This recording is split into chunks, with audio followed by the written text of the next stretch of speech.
कधीपासून आहेत मेंढ्या तुमच्याकडे? 20 वर्ष झालं. 20 वर्ष झालं. हो. तर काय उत्पन्न कसं असतं याच्यामध्ये? काय नाही पिले ऐकायचे फक्त. वर्षाला 50 मेंढ्या मागे किती रुपये उत्पन्न होतं? 2-2.5 लाख. 2-2.5 लाख रुपये हा, खर्च वगैरे जाता हा. का? त्याच्यात खर्च बी आला? खर्च बी आला त्याचे. मग नवरा बायको आपण सगळं सोबतच फिरतात. हा, मुलं बाळा शिक्षण वगैरे घेतात का? हा, एकच मुलगा आहे. पुढं म्हणजे आजी आणि आजोबापाशी? नाही इकडे केजला आहे. अच्छा, हॉस्टेलला टाकलाय कारण सोबत राहून शिक्षणाची सोय होणार. हा, 8 महिने भटकंती करतात तुम्ही, इकडे इकडे फिरावं लागतं तुम्हाला. हा, उद्याच्याला मुलगा मोठा झाला हा. तर मेंढपाळ बनवताल का तुम्ही त्याला? नाही ना.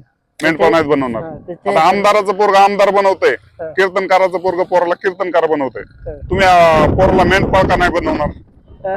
तुम्ही का नाही बनवणार मेंढपाळ? नाही का लोक जर आमदार असेल तर पोराला आमदार बनवतंय, खासदार असेल तर खासदार बनवतंय, डॉक्टर असेल तर डॉक्टर बनवतंय. हा, ते त्याचे शिक्षणावर असते ना. नाही पण तुम्ही मेंढपाळ बनवायचं तुमच्या पोराला का? शेवटी शिकल्यावर कसं बनवायचं? शेवटी त्याच्या म्हणजे हे चांगलं नाही का काम?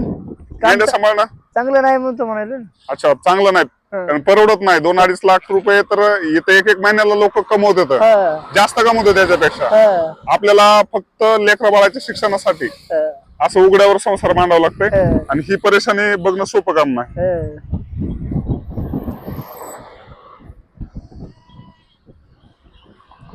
शासन म्हणून आपल्याला काही उपाययोजना भेटतात का?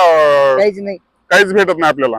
आपण फक्त मतदान करण्यापुरते तर हा, त्याच्यानंतर आपल्याला कुणी विचारत नाही. हा. मेंढ्याला खायला भेटलंय का, मेंढी मेल्यावर विमा आहे का, अनुदान आहे का, काहीच नाही त्याचं. असलं आपल्यासाठी काहीच नाही. काहीच नाही.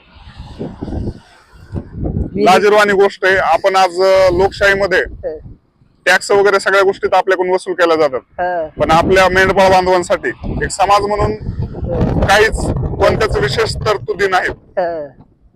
काही वेळेस हल्लेही होतात मेंढपाळावर, बकळ झालेत ना. काही वेळेस शिव्या बी देतात लोक. तर यासाठी पण काही कायद्याचं पालन कोण करत नाही. याच्यासाठी पण विशेष कायदा नाही आपल्यासाठी. हो ना. चालतंय, धन्यवाद दादा, तुम्ही आपल्याला महत्वाची मुलाखत दिली. हो. आपण हा मुद्दा मांडूयात, बघूयात कशा पद्धतीनं रिस्पॉन्स भेटतोय. मी प्रत्येक शेतकऱ्यापाशी जातोय, मेंढपाळापाशी जातोय आणि त्यांचे हे मुद्दे मी असं मांडण्याचा प्रयत्न करतो सोशल मीडियामधून.